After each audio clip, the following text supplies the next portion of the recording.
Hi, Hayley. Hello, Matt. That was just so much like higher pitch than my normal voice is. You ever do that? Something comes out of your mouth and you go, "That's interesting. I don't usually sound like that." Well, how are you? Um, I'm good. I'm good. It's finally temporarily summer here in the Bay Area. Yay.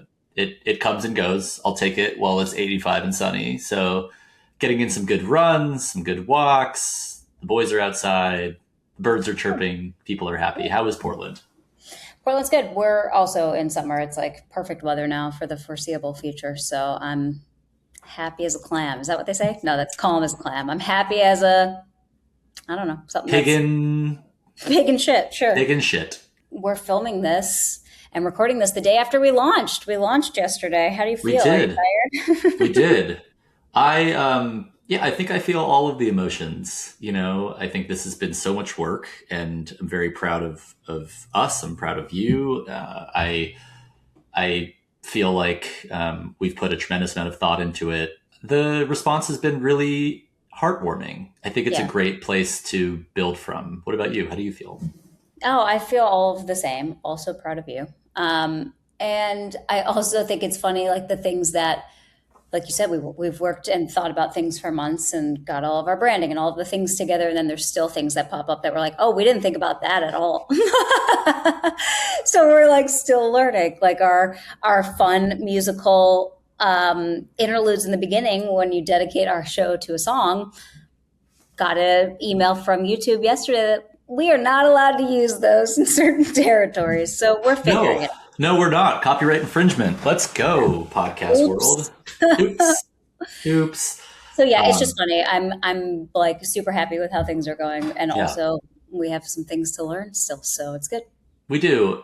It's also funny to think back about some of the names that we were considering for the show Oh my God, I and know. some of the music that Okay, we wait. were, yeah. Remember when we were considering doing like brand cellar, which I actually loved the idea of, and we were going to do it like in a wine cellar drinking wine. Could you imagine now that we've done like 8 episodes or whatever, filmed them, if we had to drink in all of those? I think Oh, that would be like, that probably would make for a much better show. We might have to have some special limited edition episodes where we are we need to hanging have out in Napa a or in the Willamette. Camus is an amazing brand. Maybe they need to do something like live in person while we drink and film a I podcast. really think we shouldn't just anchor on one. I think we should just Right. Robert do, Mondavi, even yeah, like we can have a whole list. You're right. absolutely, And we'll absolutely. film ourselves biking in between wineries as we progressively get drunker. Yes, yes, it does feel very special, and it is the start of something. As I like to say, it has been the worst it will ever be so far. It will Yeah, only get better. I great. feel like we will ask more provocative questions. We get settled into our own skin. I will never tire of the angst I feel towards my own voice, but nevertheless, I digress. Hopefully, other people feel I just will fine say about it. though, you're not everybody is willing to like go back and listen through all of the things and like take notes on themselves so that you can get better because it is really hard to listen to yourself do Yeah, stuff, which you are doing though, and I think that's amazing. So I'm we'll trying. get I think used to it. it goes back to interview practice over many years, and I highly recommend to anybody listening right now to embrace the cringe and not just listen to yourself, but watch yourself when you're practicing interviewing Yeah. for a role at a company. It is so helpful and so awful at the same time. It is just a horrible, but a very important experience. When I started my broadcast program in college, I remember I'm from Buffalo, and a lot of people in Buffalo kind of sound like Chicago. It's very nasally. The A's are Mm, longer. Like one of the towns in Buffalo is Lancaster, but people would say Lancaster. Like it's very nasally. And I remember in school, I apparently said the word opportunity, like opportunity. And I remember my teacher being like, "Oh my God, what was that?" And I was like, "What?"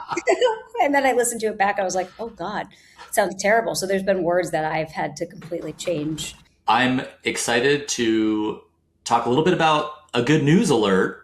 that I came across in the media, Okay. which is I'm a big Beastie Boys fan. I used to Mhm. have a shirt from their concert that said "Holla at your boy." Went backstage at a concert and met them one time. It was amazing. About, I think it was like 14 years ago, MCA, which was one of the original members of Beastie Boys, had died of cancer. I think he was 47.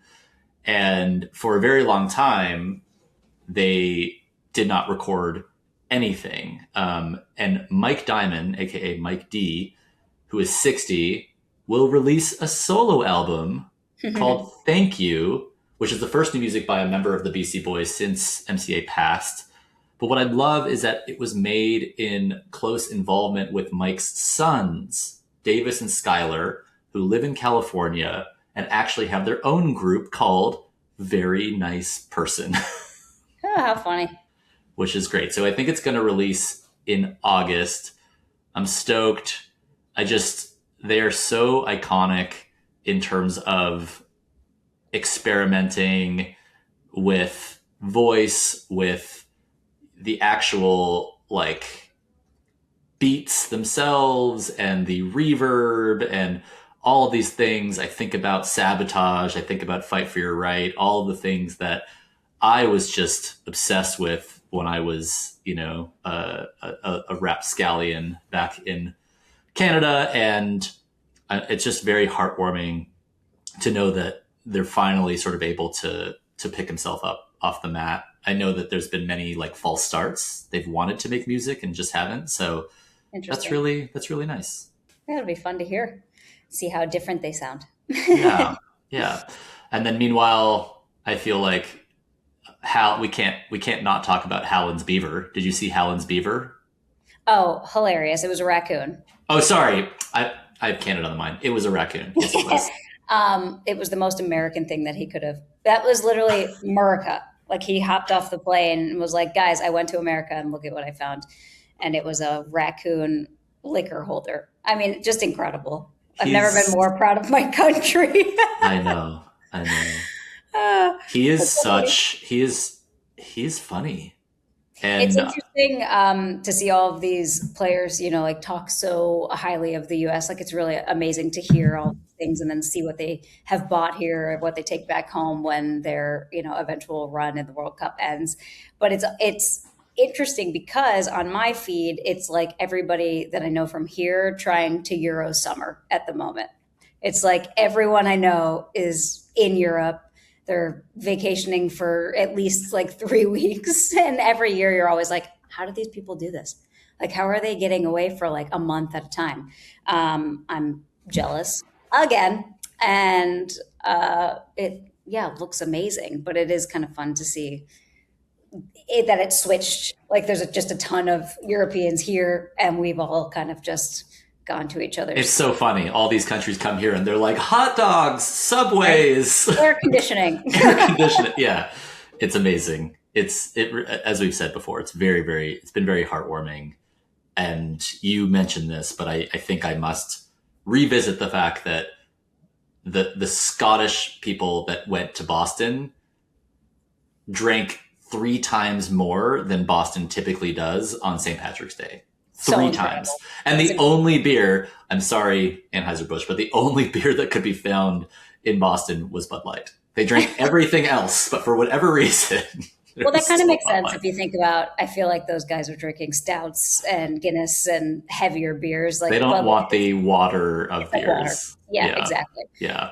I found out through a like 23andMe situation that I am actually like 25% Scottish, and so I was Wow. really excited that my people are so fun. They're your people. Yeah, so now Yeah. I need to go and like meet my long lost family in Scotland, and it would be so cool. That'd be a lot of Incredible. Go have some haggis and come fun. back Oh and play God, some bagpipes. It's like we can't play music because of my YouTube, but maybe you could just grandfather, play the bagpipes. my grandfather played bagpipes his whole life, and Incredible. we didn't know that we were Scottish literally until like 2 years ago. So it makes sense. Guy loved to kill, loved a bagpipe. Oh, 23andMe is so it's controversial, but it's so helpful. Sure, it's a little scary, but also it was fun. I think my mother-in-law has like a 0.1% relation to Pocahontas or something like that. Some Very cool. Yeah, which like I don't know what the margin of error is on that, but sure. Yeah, that's who knows. Okay, on with things. So we cannot play music, but I will tell you what I was going to play and why. And so I was going to play "Hung Up" by the Queen, by Madonna, which was from 2005. One thing I will say is actually, if you do a Google search, at least right now, on that says something like Madonna history, the AI overview currently flashes Madonna's names in caps and in different colors. It's super dope. It was very unexpected, so that was cool. I wonder why. I don't know. I mean, it's not Pride anymore. Not that that should make a difference, but I wonder if it's just like a deal that Madonna had with Google. Like, it's Madonna. Yeah. I mean, that should just happen forevermore. Yeah. So at the time, Hung Up, 2005, tops the charts in a record-breaking 41 countries. That had never happened, and it was, it, of course, samples the legendary ABBA, "Gimme, gimme, gimme a minute," like that whole, and it was only the second time that ABBA had ever let anybody sample their music formally.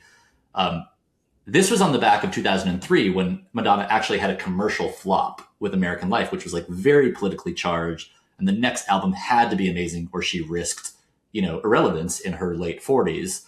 And so Hung Up came from the album Confessions of a Dance Floor, which was part of this like revitalization of dance music in America, mixing elements of the 70s, 80s, 90s, early 2000s.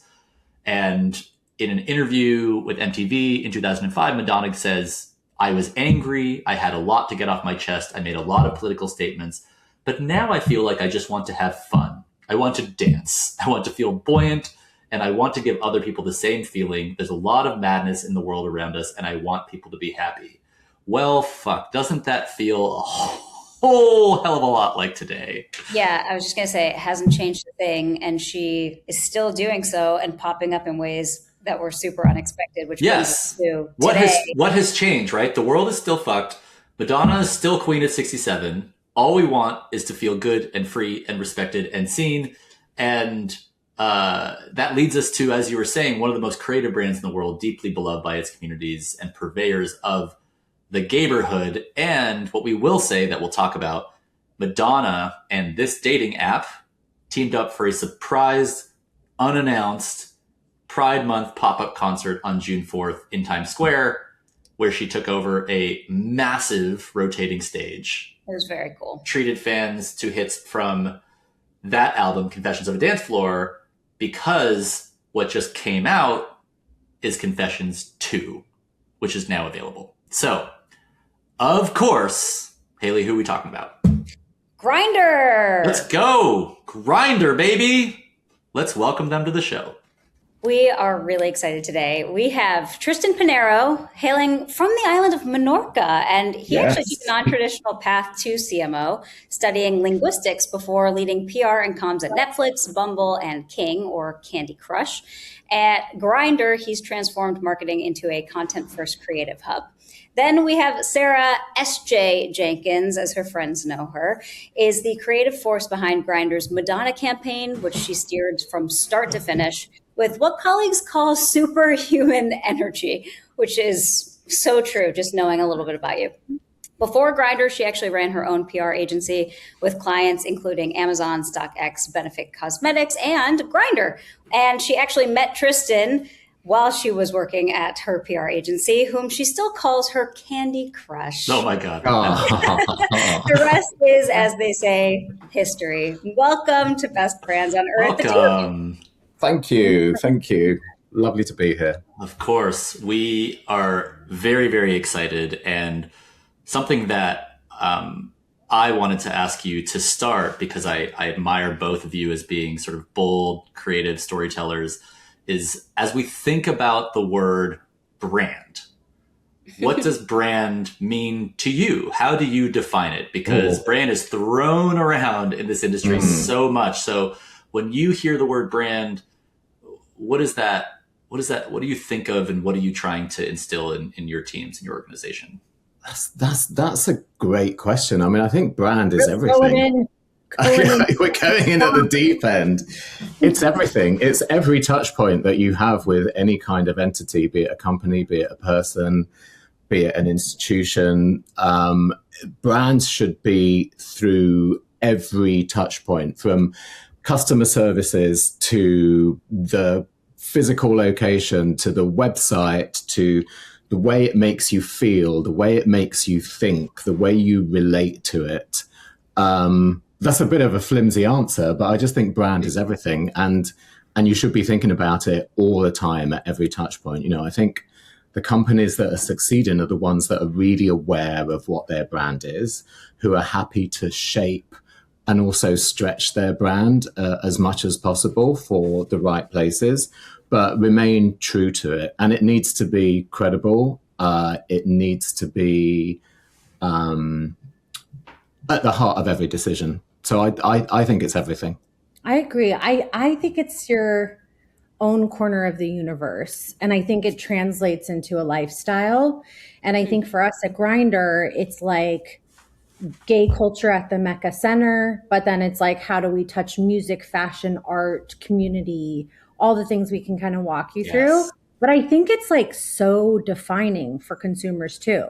I just had this conversation in Cannes with someone. I was like, Delta person, por vida, like forever and ever. It's how I see the world. It's how I approach the world. It's how I understand customer service and loyalty and points. And like, I have Slack channels about it, but like, it's also how your users define themselves based on your brand. Like I meet United people and I'm like, That's me, by the way. Oh, that's me too. Yeah. Well, I mean, I know you're going to try to convince me it's location. It's this, it's that. Sure. Okay. But I'm a self-loathing United person, so I'm not going to convince you of anything. About to diamond status 3 years in a row and counting. But I just think it is also, it really shapes the consumer identity and how they engage. And like, you know, we'll get into this a little bit, but even if you look at relationship apps or dating apps or whatever, it's like for different communities, it's, you know, where to go for certain things. And I think that's also what's made us the forefront runner of really LGBTQ+. So I think it's how we understand and interpret and create this magical world for people that align on the same kind of core interests, values, things that they're into. And you kind of know when people get your brand because, you know, we have a lot of inbound from different people wanting to either collaborate or partner or whatever. And they will often say, oh, we think this is very Grindr. And sometimes they really get it and sometimes they really don't. And sometimes they're trying to be complimentary, right? Sometimes it's borderline offensive. But, you know, when a brand is strong, you don't even need to name it. You know it's there. That's so true. I love that little last bit, Tristan, because it's so true. You can really you don't really have to name it when you're talking about even, let's say, like a Nike. Like people just know, you just feel it. You know that's them. You could put up absolutely zero branding and someone would probably be like, oh, that was a Nike ad, right? Or whatever it is. Yeah, you can just really feel it in your bones. Yeah, you just know.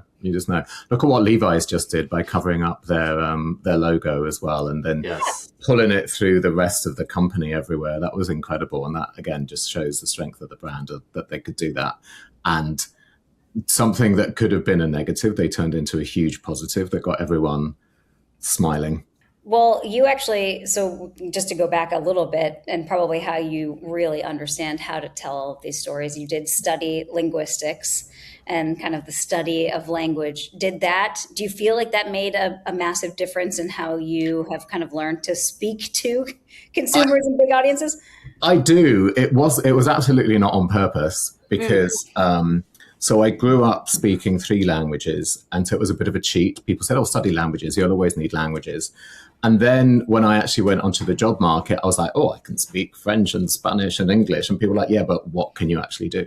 And the answer was not crazy because I'm like, what do you mean he speaks French and Spanish and English? He can do whatever he wants. But turns out you have to be able to do other stuff in the language.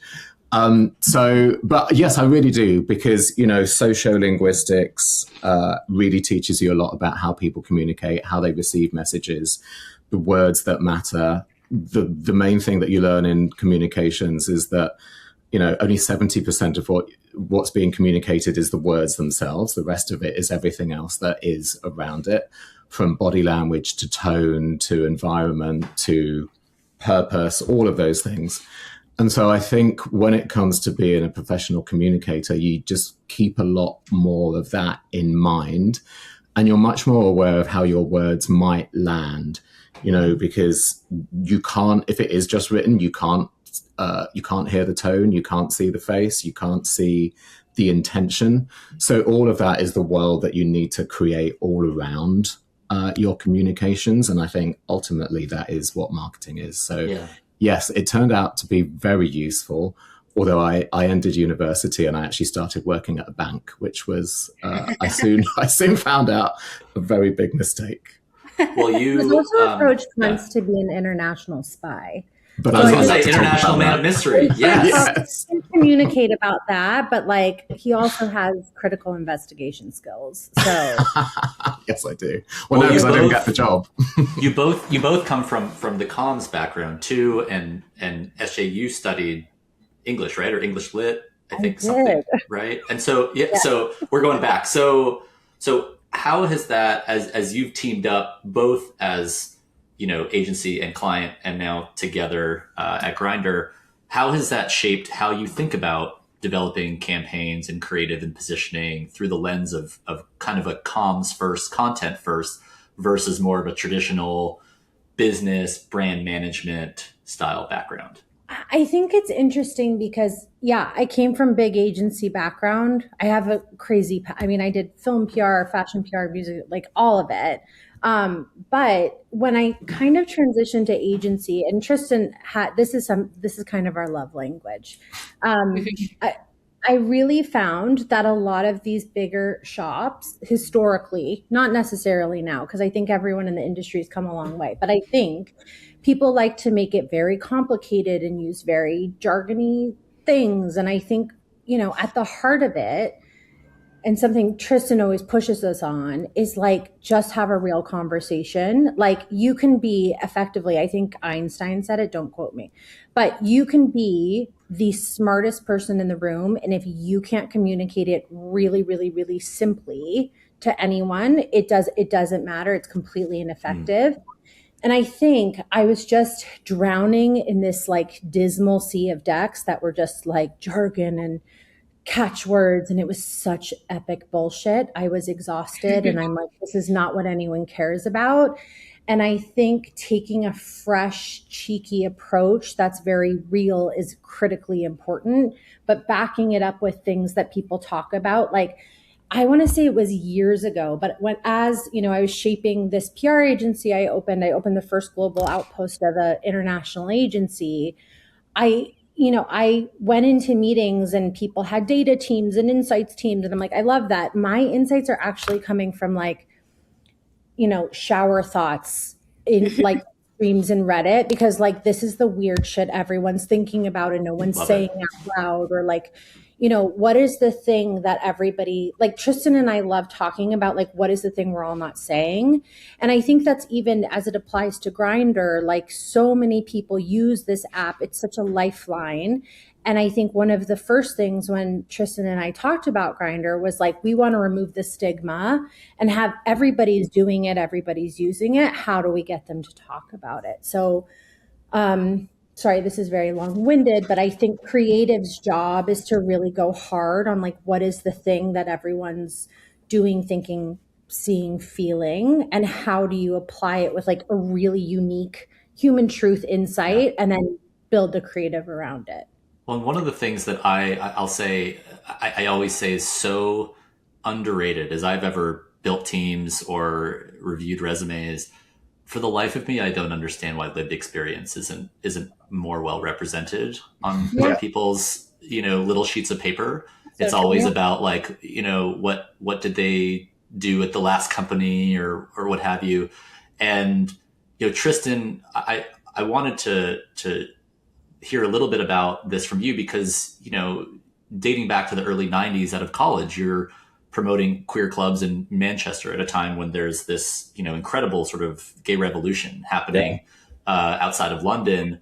How it said, I read that when you joined Grindr in 2023, the brand wasn't being like honest about what it actually was. So like growing up in the scene and really, really paying attention to it from a young age all the way until, today, like, what did that mean to you? What did the true honesty that SJ was just mentioning require to actually like cut through the acronyms and the bullshit and say like, this is who we need to be? Well, this harks back a bit to what SJ was just talking about, having grown up in comms as well. So my background is PR. And, in comms, we kind of have had this idea that you can just say anything you want in advertising because you just pay for it. And if you pay for it and put it on a billboard, therefore it's true. Whereas with comms, the truth has to be in there because we have to sell our story to a journalist who is then going to want to write about it. And A, is this true? And can you back it up? And B, is this interesting? Are people going to I want love to that nuance. If you pay for it, therefore it must be true. Such bullshit. But that's kind of how it felt to me. Right. PR was always the poor relation in the marketing mix. I'd be invited to these cross-functional agency conversations where there'd be the media buyer and there'd be the creative agency and there'd be all these planners and people, and they'd come up with these ideas and then PR would just go and PR it. And mainly it was like, well, this isn't very interesting and it's probably not even true. And, I can't PR it because I have to convince someone else that this is interesting and true. And so that discipline, to going back to being in the nightclubs, I could go out and promote nightclubs, but if I got people in the door and the music was a bit shit and the drinks were expensive, they were going to walk straight back out again. So I had to find ways of massaging it to make it feel like, yes, it is brilliant in here. And yes, you do want to be here. And this is where everyone is. And, the beauty of a nightclub being great is the people in there. Yes, the music's important. Yes, having clean loos is important. But if you go in there and there's beautiful drinks and clean loos and no one else is in there, again, you just walk straight out again. So creating that groundswell was something that I learned early on there. And then moving into, okay, I'm in a bank. This really isn't for me. Someone said to me, why don't you just go back to doing PR? And I was like, what do you mean? What's PR? And they explained to me, well, that's what you were doing. You were getting magazines and publications and word of mouth around these clubs to make them the place to be. And I was like, oh, that was actually really easy. Okay, so I'll do that again.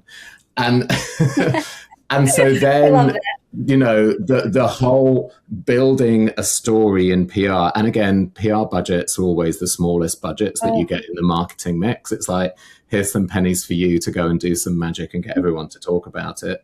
So we would always be the ones coming up with these scrappy ideas that are based on an insight of truth, that are based on, is it interesting? Are people going to talk about it? Is it different? Is it unusual? Is it the first? All of that stuff that you have to get word of mouth. And then we'd put those ideas to the client and they'd say, thank you very much, dear, but we're going to go with this $20 million activation. And now, and now I just think people have come around to the fact that it's different because, those people talking about it are the ones that matter, because people talking about it in social, in all, influencers, content, media, all of that, the relevance that you can get is much more important than the reach that you can get. And finding who are the people who can carry your message that it's then going to trickle down to everybody else through word of mouth, through social, is the way that people get their information and the way that they do become loyal to brands, nightclubs, whatever. And so now that's why I think it's now our time for the comms people are gradually making their way to the top, because we're scrappier and we're eternally curious. Some might say nosy, but we're constantly listening to what our audiences are saying, what's trending, what is going to be the next best thing, so that we can get ahead of it or be part of it, in a way that some of the clunkier, more traditional routes just aren't necessarily doing. That makes a lot of sense. I've stunned you all. Sorry, was that a bit long? No, not at all. It's so interesting. The more we interview people, you hear like all of the different backgrounds that people have and how they've come up to the CMO role. And it's always such a different path. And so it's so interesting how people actually get there. And then you do hear kind of a similar sentiment where it's like, well, I have a comms PR background. I'm super scrappy. I know how to do amazing things, maybe on a small budget. Like that's what makes me an incredible CMO. And then you hear somebody else that maybe came up in the, data analytics, performance side of things. And they're like, well, but I know how to do this, this, and this. And they show you. So it's just interesting because I think you're like all right. Everybody is correct. Of course. And it's all necessary and it's all equally valid. It's just different starting points. And I think particular for Grindr, because, we have a very specific audience. So there's really not much point in us broadcasting because so much of it would be wasted. We know who our audience are. We know where they are. We know to a certain extent what their passions and their cares and their worries and their lives are like. So we can be there and show up there in a way that shows that we understand them and that we get them and that we're there with them on the journey. So and that is part of that eternal curiosity and eternally being listening and being ahead of them almost. Well, let's talk about Grindr, because I feel like for so long, people have talked about Tinder and Bumble and then, more recently Hinge and Raya and yet here's Grindr. You have 15 million, maybe more. I don't know. You correct me if I'm wrong, but 50 million monthly active users, upwards of 190 countries and territories. You have basically ubiquitous brand awareness in the LGBTQ plus community. You just won a Grand Clio in May, so snap to that, which we will talk about. And I would say SJ pulled off one of the most culturally significant brand moments of the year. So I'd agree. So what, why do you think that Grindr is so consistently underestimated by the broader marketing and brand world? Do you feel like it's underestimated, or why do you think that it's not more pervasive in the conversation like, Tinder had been? And also, I think I'll just note it's a fascinating time because y'all are growing tremendously year over year, but dating app usage writ large has been more stagnant. So yeah, what's going on? And do you think, Tristan, you mentioned it's our time as far as comms folks. Is it also Grindr's time as far as you get this moment better than any of the others in your space? I think it is. I think so the why people aren't talking about us, I think it's two words: gay sex. We were started 17 years ago as a hookup app. We were the first app on the App Store that used location-based services, and it fulfilled a real need for gay people, wherever they are, to be able to find each other. And it was very much positioned as a hookup app. And, that means that over time, we have become synonymous with gay sex, which is a double-edged sword, because if I'm on the market for a bit of gay sex this evening, please, then I will go to Grindr, and that is part of where our success comes from. But of course, outside of the community, and even within the community, there's a lot of stigma still attached to gay sex. I'll say gay sex again, in a way that there aren't to so many other things. The way that we get flagged and treated on social is very different to the way that equivalent straight apps would be. Sure. The way that advertisers are comfortable with coming to us is very different.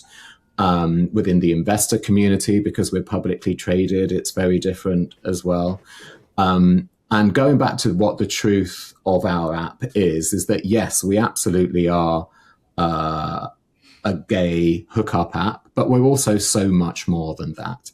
And that very much happened by default rather than by design, in that over the 17 years that we've been around, we've become the main place, if not the only place globally, where the gay community can connect wherever they are. And when gay people connect, yes, it's sometimes for sex, but so many other reasons why they'd want to as well. For community, for friendship, safety, for love, for safety in numbers, for information about travel, about healthcare, about legal issues. We're in 190 countries. In 60 of those, it's illegal to be gay, and we're still there. And the way that we turn up there and that we operate there is really different, because in many ways we provide a lifeline. And yes, we continue to be successful, bucking the industry trend. If you think of us as a dating app, but we've become so much more than that. We really are a global cultural hub for the community to connect. Does it change, and have you seen a change?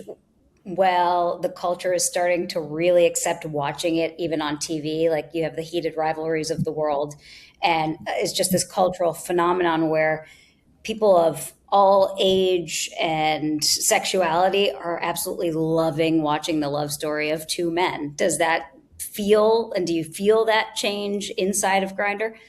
I think yes. I mean, I think that it's, we always talk about it. I say it every time, and I'm going to say it, but I think people wildly underestimate how influential this audience is. I think there is that famous Samantha Jones quote, first it's the gays, then it's the girls, then it's the whole world. And I think, Grindr, the gay community, has been such an accelerator, right? Like, my father-in-law in Michigan singing Chappell Roan is still blows my mind, or Gaga or Madonna, or I think that people don't understand that so much of mainstream culture starts with gay culture first. And I think, we see that in a lot of different marginalized communities, like ballroom culture. Yes, queen.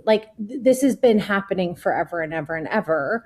But I think what brands are starting to understand is we have a uniquely and highly influential audience. And I think that we have arguably the most discerning audience with the most opinions. Ben Cooper, who oversees, he's incredible, our content, social, comms, he says it all the time: the internet moves fast, gay internet moves faster.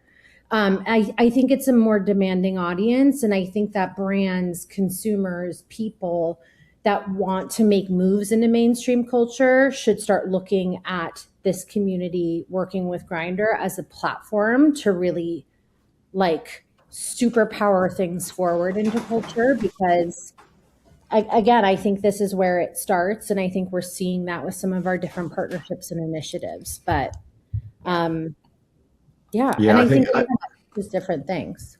I think it's interesting watching, as sort of DEI gets rolled back. It's very interesting to see which brands just saw it as a box ticking exercise, not appreciating the value of this very influential community that is going to be very loyal, that is going to be a strong advocate, and that is a trendsetter, tastemaker, decision maker, all of those types of things, and who are like, oh, okay, we don't need to do that anymore. We were just doing that because we're being made to. And then you see others who are being, who are leaning into it and who are actually seeing it as an opportunity because there is a gap there, and because they value the community, and they know they know that we'll remember. You know, they know that if things change again, we will always remember who was there for us. And, you know, the partners and the brands that matter are the ones that stay in the room when it becomes difficult and when difficult questions are being asked. And that's a big part of the Madonna story and why that all made so much sense for us. You know, back in the day in the early 90s, when it was career ending, to be doing some of the stuff that she was doing, talking up about AIDS, representing and including gay artists and dancers in all of her work, that just wasn't done at the time, and she didn't care, and she stood up for it. And now look, we've helped put her back to her rightful place at number one. Like I say, we've got long memories, and it matters. And we'll be right back after a word from our sponsors. I just read the craziest stat. Over 3 billion people open Fortune cookies in the US per year. 3 billion? Billion with a B. What? Say more about this. And so I learned that these guys open Fortune, they own the Fortune cookie, and they're putting brands now inside of this cookie and distributing their messaging through 100,000 restaurants, reaching 300 million people per month. Okay, I just Googled them. They've worked with is this right? Mr. Beast, SoFi, Bayes, Duolingo, Dr. Squatch, Liquid Death, Waymo, Manscaped, Dude Wipes, Hard Rock, Verizon. I could literally go on. That's crazy. Yeah, all of them. They're creating these amazing, what they call mini billboard moments inside of these Fortune cookies, catching people at a time where they're just not expecting to see an ad.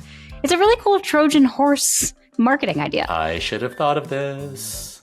If you're interested in learning more, which you should be because this is just incredibly cool, head to openfortune.com. Best Brands on Earth is brought to you by Tracksuit. Every CEO and CFO wants to know, what impact is brand driving for our business? And that's exactly what Tracksuit has set out to answer. Look, most brand teams are either working from stale data or stitching together proxies, Google Analytics, social numbers, the odds survey, whatever, that tell you about your existing customers, but not how the total market actually sees you. Tracksuit is continuous monthly brand tracking. You see what's moving, what's shifting, what your competitors are doing in the category fast enough that you can actually do something about it. And the dashboard is modern, it's beautiful, it's shareable, it's the kind of thing that you'll actually be happy to open. So if you want to find out what your brand health looks like and how you stack up against your competitors in your category, head to gotracksuit.com now. Well, I want to get into that. I will say that, you know, I just want to comment on what you said, which is you really do get a sense of, you know, what brands' values are and what they truly believe and stand for versus what's performative. Yeah. I remember when I was leading the sort of brand evolution at MeUndies, we did some research and we were really, you know, we keyed in on this interesting data point, which was a strong, significant over-index with the LGBTQ plus community.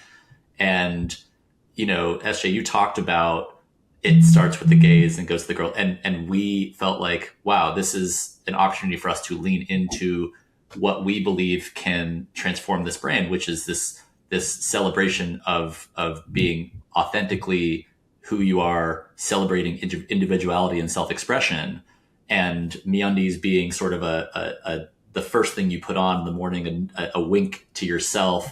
And that led to us featuring men and men together, you know, and women and having our actual customers be in our advertising, et cetera. And I always used to tell people, they used to say, you know, what metrics do you look at for your business? Because we were, you know, very early on kind of selling underwear on the internet before that was like really a thing. And I used to tell people, well, you know, we look at this and this, but I actually really care about the intangible metrics, the ones that you just know when you see it. And people said, well, what do you mean by that? And I said, well, for example, you know, it was holiday and we posted this really, really heartwarming picture of two men together who are, you know, celebrating the holidays in their underwear. And it's this really warm embrace. And you have these, you know, asshole trolls come and, you know, think that it's important enough for them to actually say something and troll the image. And then my intangible metric is how much does the community metaphorically gang tackle this person in the comments and just come to the, you know, backing of this expression. And I just thought the more and more that we could see that happening, the more we were being, you know, known for being a true ally. And then, we made it a point to go far beyond just June. And, our partnerships, whether it was the Trevor Project or a variety of important organizations doing incredibly important work throughout the calendar year and constantly having events, panels, etc., and being a safe haven, it sparked a lot for me. And it's been very painful actually to watch some of these brands pull away from DE&I as if it was something that is not the right thing to do, which of course it should be. So anyways, I appreciate that is something that you guys are paying attention to. But you did talk about putting Madonna, kind of back in her rightful throne as queen. And first of all, one, how does Grindr end up as one of the only brand partners of Confession 2? And two, SJ, how the hell did this come together? 30 minutes notice, right? 190 countries. Walk us through a little bit of how this actually went down, because it was iconic. It almost put me in early labor, multiple times. Oh yeah, for those listening, SJ is due in a month and a half, so which makes everything even more impressive. It does. Yeah, it does. Well, it was very interesting, and Tristan was so critical and helped drive this from the start. We had such an amazing team behind it, but our CEO George Harrison got an email from Madonna's team and genuinely was like, I don't know if this is real. Can we verify? So I went through a few channels and he thought it was like a scam. Yeah, 100%. Because you can imagine all the weird emails we get, especially heading into kind of Pride anything. That's when we get bombarded. It starts at Jan Feb. So we got this initial email. It was so incredible because we actually had a meeting with her team in Palo Alto. I think it was December or January. To Tristan's point, the thing was Madonna understands the power of this audience. And I think, those were the early conversations is you have this audience. We know what resonates. She has always been number one for us since the very, beginning. And so how do we bring it together in a way that's really authentic and it goes beyond just a traditional partnership? And the way that has evolved is this multi-pronged approach, an ecosystem. She took over our app. We did an exclusive vinyl that literally is tracking number one in the iTunes store. The way that we're charting has blown preconceived notions. And we're oh yeah, we don't play around. This audience is when we commit to a theme party, a this, a that, an artist, watch out world, here we come. Yeah. But I think there were so many components to it, right? So it was the in-app experience. We totally took over. She was sending voice notes, engaging.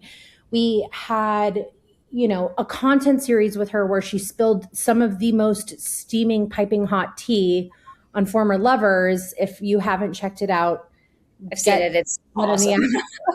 Her team has been an incredible force to work with. And when you work with someone of that caliber, you are working with the best of the best when it comes to creative direction. I mean, all of the team that was behind this, Sarah Zambrino from her team is a woman with 1,000 arms. I don't know how, and mom, superhero, no idea how she does this, but it's you get together the most epic team possible. And this whole partnership had two IRL components. What we had that was so unique was we had this moment in Times Square where we got tens of thousands of people into one place at the same time with 30 minutes notice for a performance where she debuted 3 songs for the first time globally and performed. So you would look up and it was Grindr everywhere as far as the eye could see. But just when you thought it was over, all of a sudden the stage doors open, she comes out with the pink veil on and is mother is here to save you. And I'm I was side staged. I didn't realize it was happening. We had 24 cameras, actually 24 cameras on all different angles. We had crews of 200 plus people. Wow. And the thing that was so stressful was this had been planned since January. And if anyone found out about it, they could cancel us within 5 minutes of the performance. So the city, Times Square Alliance, I mean, it took a village. But I think what made it worth it was this was the most epic kickoff to Pride. And again, only Grindr could get an audience activated. This gay army, I was like, hit the gay internet, like go. To have everyone descend in real time was like it was like the Woodstock of our generation. I mean, people were trembling, the earth was moving. And I think what was so impressive and unique was, and she talked about this in the Tribeca Film Festival, out of all the performances she's done, she started her career with $35 in her pocket, which our code name was Project 35, because we knew that's how she started in Times Square. She said on the record to look out and see that I was where it all started. And that was, when I first got here in a cab, I said, take me to the center of where everything happens. And they dropped me in Times Square to look out and see all of those people. I knew I'd made it. I just think, so many brands are like, just throw my logo on a step and repeat, or just add a specialty cocktail to the menu. And like that we never... And Tristan and I joke about this. We're allergic to the word sponsorship because we just don't do them. We really believe if it's going to be a true partnership, how does this come to life and pay off and go beyond? And I think, she understands the app and she understands the audience. If you watch the content, she was talking about hole picks. I mean, I love it. And from our point of view, the amount of coverage on this where Grindr is in the headline is what's really important to us, because, had this been a regular sponsored by Grindr, that would not have cut through beyond the footfall of the people that were attending there, or maybe would have been in the background as a logo in some of the pictures, but do people really notice that? But being such a integral part of that story, from our brand point of view, from awareness, love, perception, all those kind of things, it's really shifted the needle.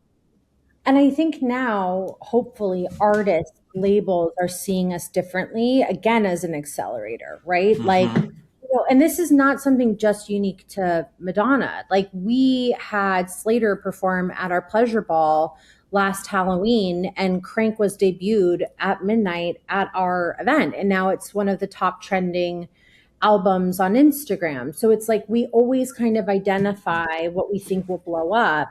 But I do think for artists looking to chart, to break through, to drive these insane sales, it's like for the right artist that makes sense for us, it's a huge business advantage. So there's that interesting aspect too. You did that with not only just Madonna, but you did it in the same year, and you won a Grand Clio for it in May, which congratulations, big deal. For the incredibly unique campaign called I Will Survive, which was just one amazing and hilarious and just like all of the things. But it's the world's first fashion show featuring garments that were spun and knit from the wool of a gay sheep. Tell me that would have otherwise been slaughtered. Right. Sent to the Grindr to be poetic about it. Grindr saved them from the other kind of Grindr. Grindr saved them from the Grindr. Yeah. This is all incredible, but how does one even find that sheep and come up with this entire storyline, and then find an incredible fashion designer to partner with that can actually, create these really cool garments and put on a runway show? Yeah. And just to add to that for a sec, just want to generally understand, yes, how did that happen? But also, just the creative philosophy behind the work. You guys, if for people that are listening to this or watching that don't know, there's a podcast that they have called Who's the Asshole? Favorite. I think it's amazing. And you've had these other unexpected, incredible collaborations and just wonderful moments of wildly bold creativity. One, how does I Will Survive come together? Absolutely want to know, because that won a Grand Clio and is brilliant, but then also just more broadly, like the creative philosophy of your team. How do you, what I always like to say to people is there's so much you could do. Yeah. How do you actually decide what you do? Yeah. And it doesn't mean that because you can do it, that you should do it. Right.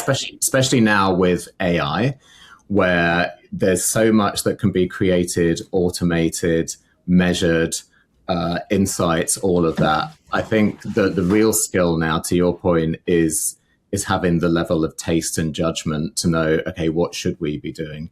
I think I'll let SJ talk about I Will Survive, but the philosophy, I think, is being honest about who we are. So when I first got here, I looked at the 3 brand truths of Grindr, and that is who we say we are, who people think we are, and who we really are. And I think the stronger a brand, the more aligned those 3 truths should be. When I got here, those 3 truths weren't even in the same room. We were pretending to be something that we weren't. People thought we were something that we weren't necessarily. Whereas the truth of the matter was that we are how we now call ourselves, the global gayborhood in your pocket, which means that we know that one thing is true in the world, and that is that wherever you are, there will be gay people. If you're in a gayborhood, quite easy to bump into them. But the truth is that in 99.9% of the world, there is no gayborhood. And sometimes for societal, political, religious, cultural, family reasons, it's just not that easy to be out or to find each other. So we provide that digital layer where you can find each other to find connection, be that short-term, long-term, end loneliness, all of those things. So, and when people do meet in real life, which we're very successful at facilitating, again, 90% of the time, it's a great experience, but people are messy and naughty, and sometimes things don't always go to plan. And so I wanted to be really honest about that. So being honest about the community that we serve, the realities of those lives, and through entertainment, being able to play those back to people in a way that they can see themselves and that they can identify with. So Who's the Arsehole is very much based on, an open palm is the tightest grip type of mentality, whereby everyone complains about bad behaviors on dating apps. You're being sent inappropriate pictures, you might be being called names, and everyone complains about it, but someone's obviously doing it. And maybe that person is you. And have we had that conversation about why do people behave like this? Why are we like this to each other? And that's what's at the heart of Who's the Arsehole, really, through comedy and through conversation, exploring some of those behaviors and being brutally honest about some of the things that you might have done where you weren't necessarily the best possible version of yourself. And people really connect with that honesty and with that transparency. With I Will Survive, at the heart of it, the sheep are a metaphor for the way that gay people are treated around the world. So these gay sheep are discarded, they're sent to the meat grinder, they're not seen as valuable because they're not behaving in the way that society expects them to behave, and that is impregnating other ewes to create more sheep for the meat and the wool industry. So they contacted me directly on LinkedIn. I go through all my LinkedIns, I get Weird and Wonderful on there. And they said, we have this farm in Germany where Michael Stuker saves gay rams who just aren't having sex with female sheep and are having sex with each other. And rather than them be killed, he saves them and creates wool called rainbow wool, and they make badges and things from that. As the biggest global gay company, would we be interested in some kind of sponsorship? Would we like to promote rainbow wool within our app? I thought, well, we can do something much better than that. Can't we, SJ? And so had a phone call with SJ, and then SJ took over. But this is how it all starts when we talk about creative process. He gets genuinely a sparkle in his eye, and he gets very cheeky. And this is how it always happens, because he'll say, what if we did a podcast? And I'm like, oh, stop. And then he's like, but what if we made it really Grindr and cheeky and fun and crazy? And I'm like, oh, wait. And then it's like, we have such, when we talk about the creative process, it's because we all play. We all, and Tristan gets in there with us and is silly and wonderful, and nothing is off limits or weird or crazy or dumb. I mean, Tristan and I have done much weirder shit than this. We did literally a beanbag dress with a huge high fashion designer so people could play Candy Crush on the subway. It was so chic. We got it in Vogue. Like, I love that. We've done weirder things, right? But I think it all starts with authority to play, authority to try, and Tristan always gives that creative license. And if anything, normally, I mean, and this is where when you start at Grindr, you almost have to like deprogram and like erase cult think, because if you're not in it to stretch and try, Tristan or I will be like, push it further. But what if you try? And just one quick question before I want to hear just more about then how you took it from that DM to what it was. Tristan, when you arrived, was that permission structure in place as far as the C-suite, the board? Like yes. I was, I was very lucky. There was, so George Arison, the CEO, my boss, really gave me complete permission to put my arms around the brand. He believed that a lot of what we'd been doing previously was actually detrimental to the brand because we were trying to pretend that we're something that we weren't. And he totally trusted my strategy of radical honesty and really talking about what we really are rather than what we want to be or what people think we are. And so, yes, I don't think he's ever said no to me. I'm very, very lucky, which is so liberating. Again, coming from PR where we'd come up with these ideas and clients, when I was agency side, were like, can you just make it a bit cleaner, a bit less, a bit smaller, a bit more friendly? And you'd end up with the expectation of the same results and a much smaller idea. Whereas here, I encourage everyone to go bigger. It's so much easier to start big and narrow down than it is to start small and make bigger. But I don't think we do that because,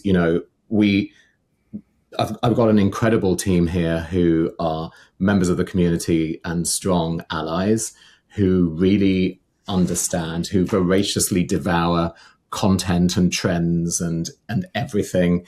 Their brain rot is absolutely second to none, in a good way.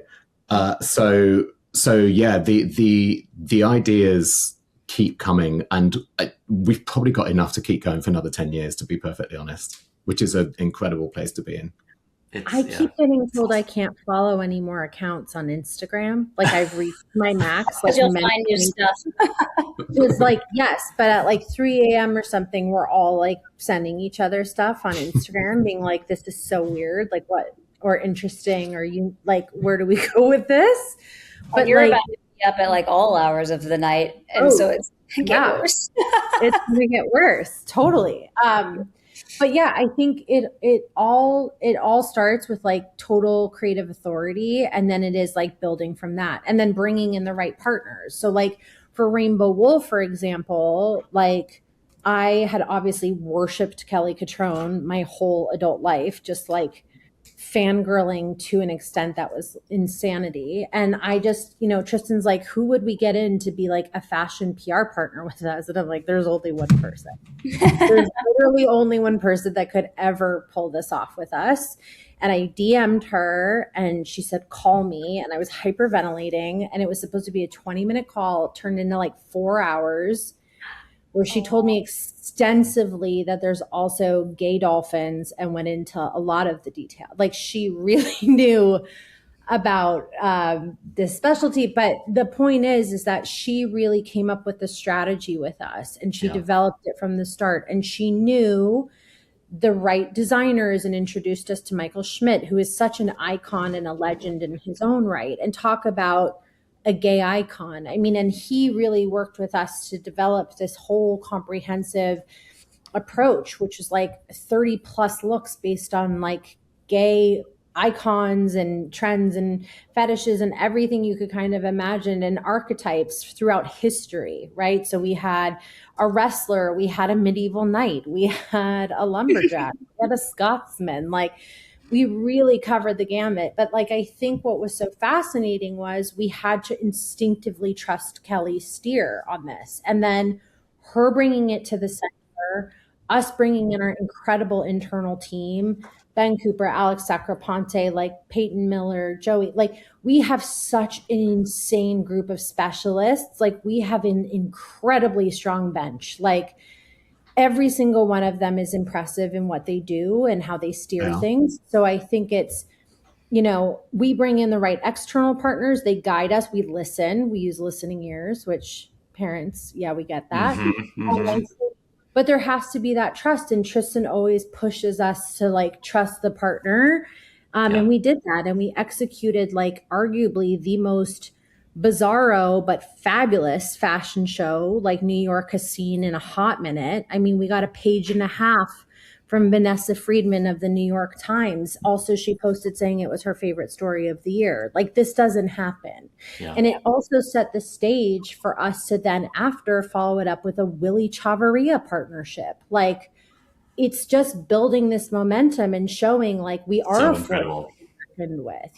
So I feel like we could do an entire another episode on, you know, how you think about who you partner with and the teams you build, because I think that that's so much part of the sauce. I mean, as Hayley and I are having these conversations, you know, the best brands on earth have the permission structures in place. Their creative and executive and board partners understand the power of brand.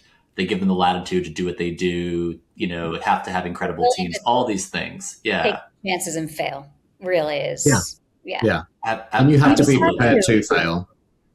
You do. And by the way, I think at some point we'll probably have an episode where we have maybe a few different executives. The entire episode is based on just failures and gaffes and things that people learn from. And that's probably something that people would love to hear.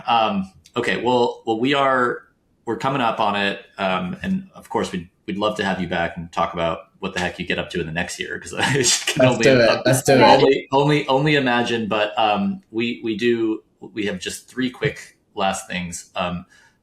The first is one of our sponsors is a company called Open Fortune, and we do this segment called Crumbs of Wisdom.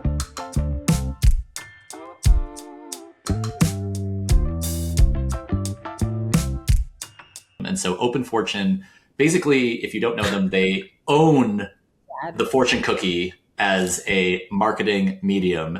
They have touch points at over 100,000 restaurants. And 3 billion people a year annually in the US open a fortune cookie, which is absolutely insane. And so the reach is there, but also just the fact that like nobody ignores the cookie, right? It tells you what you need to know. And so what they've done is they've sent Hayley and I both bowls of fortune cookies, and Hayley will read today. But basically there's a bunch of questions in these. And the fun part about this is surprise and delight. We don't know what the question's going to be either. And so Hayley's going to break open a fortune cookie. It's going to have a question. Maybe she will enjoy eating the cookie after. I don't know. And then we have 2 last kind of quickfire questions that we always ask to wrap things up. What are you most misunderstood about professionally? Oh, I feel like SJ has an idea in her mind. Something just clicked. I just go back to like when you stepped on stage at the Clios and you're like, oh, shocking that a pregnant woman is on stage receiving an award for,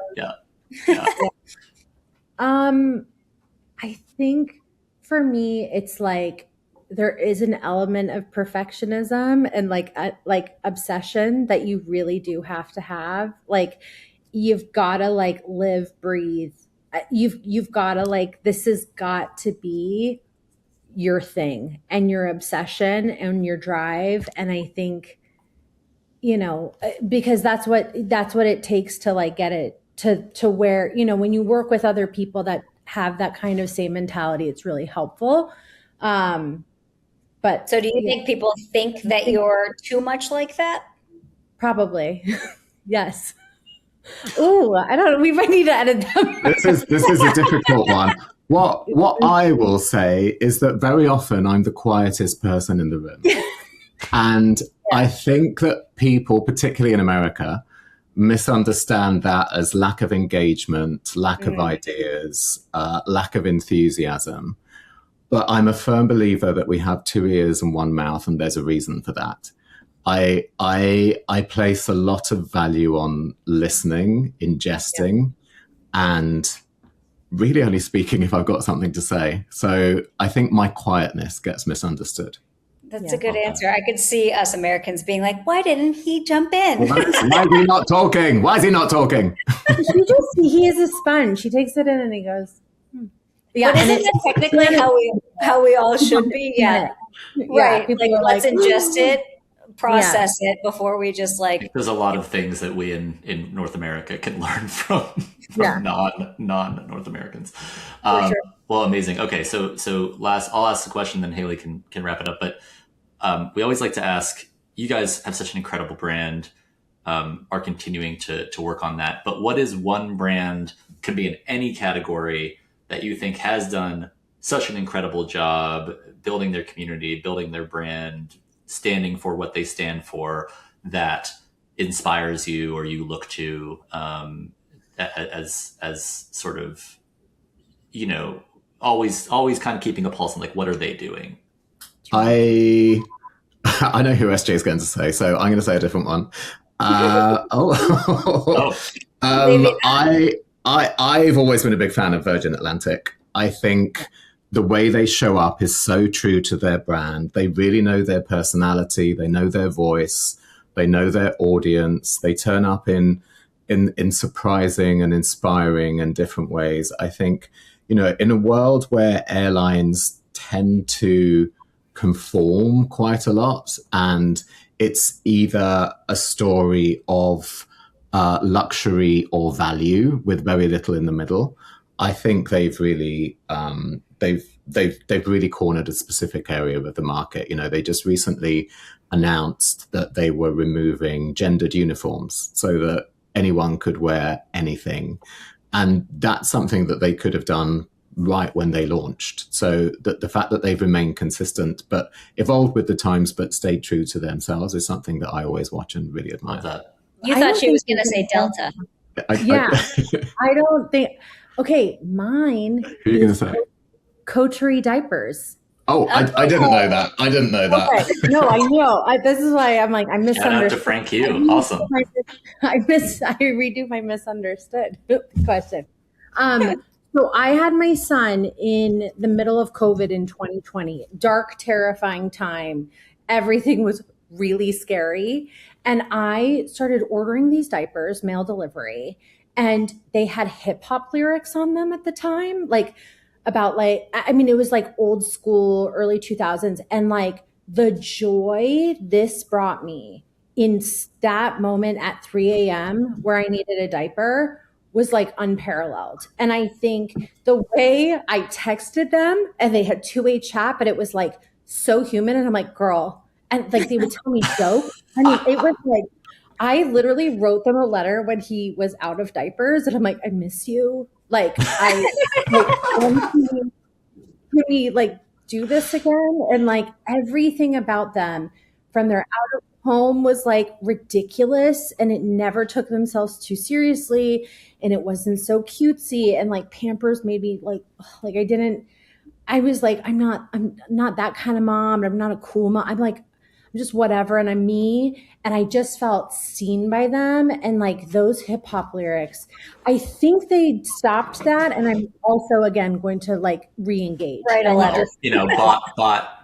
Acquired corporate, right? Yeah. Corporate. Like I loved that. But I think if I could redo the misunderstood, I think it's that I think there's a misunderstanding that, like to your point, Matt, like when I went up and accepted an award for Grindr, like nobody saw that coming because I was a heavily pregnant woman.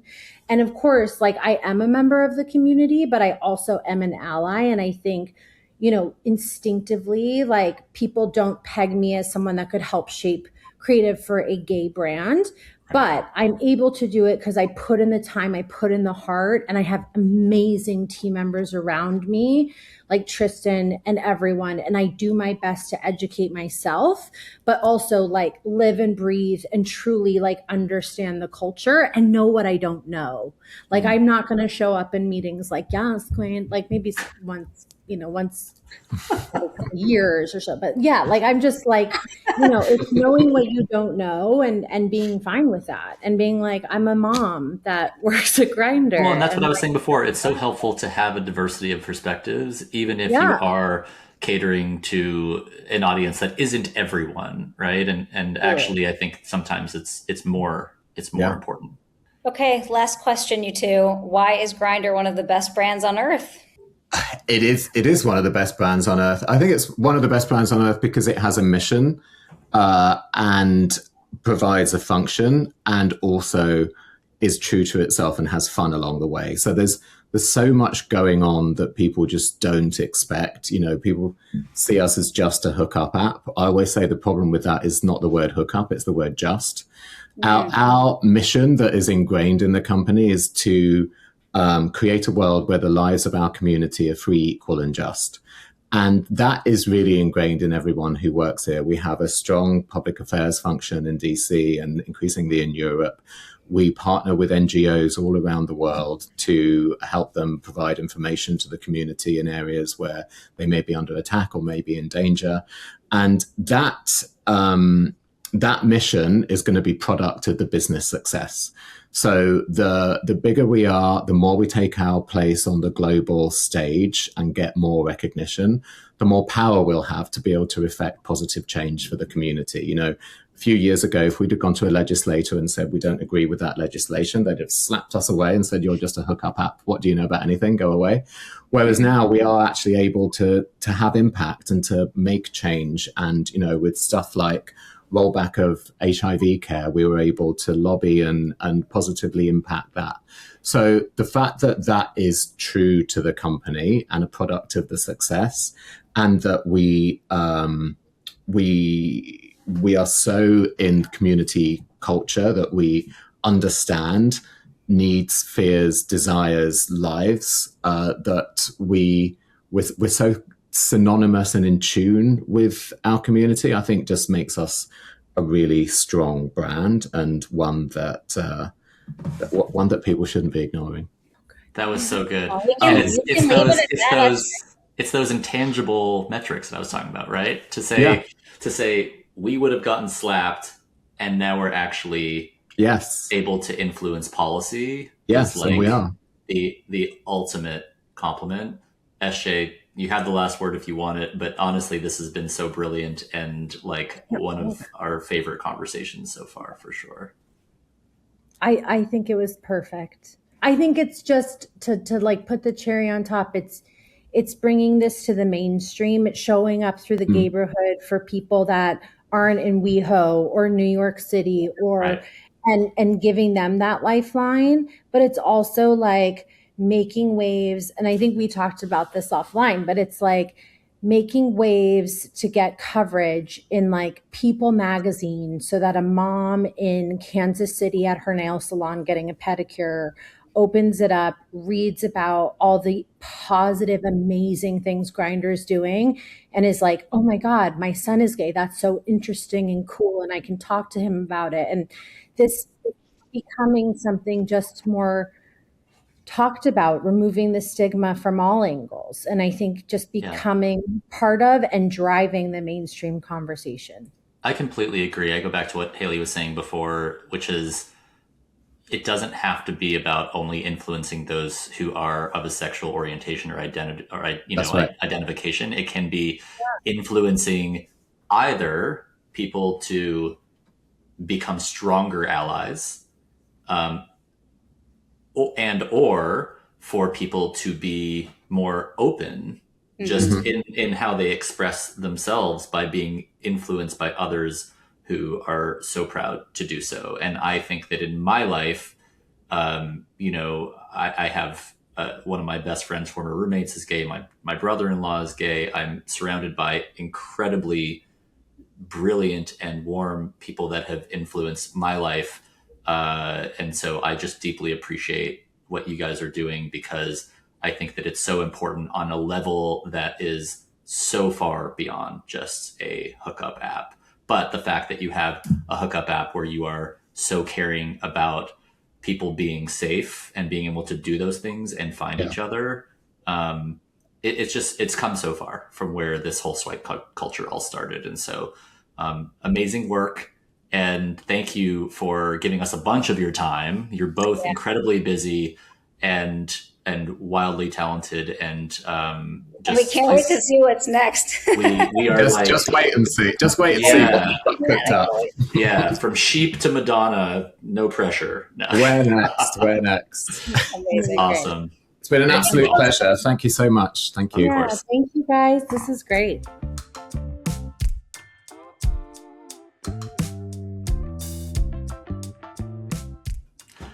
I think just blown away, like the thoughtfulness. And did you know that sheep were gay? Could be gay? I don't know that I knew that they weren't, but it's just that campaign, and just hearing about it, that is the guy in Germany. I have to look him up now after this, because that's incredible that somebody was like, one, noticed that was happening, and two, was like, I have to save these gay sheep. I'm like, I love the randomness of people when they find their calling and they just commit. It is so glorious. That's one of those things too. That's a good lesson right there. Is it truly does not matter what your passion is. You could be passionate about saving gay sheep, and you could end up working with one of the biggest brands, best brands on earth, and changing somebody's life. So you just have to be passionate. Just find what you're passionate about. And then shoot your shot, know? That's so great. But I think the cool thing about that interview is, one, you can see how well they work together in general. And so it's not surprising why their campaigns and things over the last however many years have just continued to like blow up. And I need to hear more about Candy Crush, Right? I know I have to go look up that dress that was in Vogue. And I just think that this next year for them is probably going to be like massive, because now they have to top everything they did this year. So I'm excited to see. Well, it's just great that they have the backing, and they're probably able to increase the investment of the work that they're willing to do, because the ROI is probably so strong as far as the business is concerned. So incredible, just in awe when that level of sort of alignment leads to that level of creativity and impact. I just absolutely love it. And some people may have said, oh, like Grindr, is that like a best brand on earth? Should that make the show? It's like, after you've heard this, they're killing it. They will continue to kill it. It is bigger than you think it is. It is better than you think it is. And stop calling it just a hookup. Stop calling it just a hookup app. Absolutely. No, there's no just in that sentence. Okay, Hayley, where can people find us outside of this? Yep, we're on Instagram, Best Brands on Earth. We technically do own the TikTok as well, but we're going to start posting there a little bit later. And then LinkedIn, Best Brands on Earth, YouTube, BBOE, pretty much anywhere you listen to your podcasts. Yeah, and always feel free to, DM us, throw us brands over the fence that you think could be good fits. And we would just always love to hear your feedback. But what an episode. And we will be back next week on Tuesday, as always. So subscribe and make sure you don't miss. Best Brands on Earth is a podcast from the Clios, hosted by Hayley Clover and Matt Kerbel, produced by Third Wall Creative. Original music for BBOE composed and produced by Brett Turner and Ian Williams. This has been Best Brands on Earth. Until next time.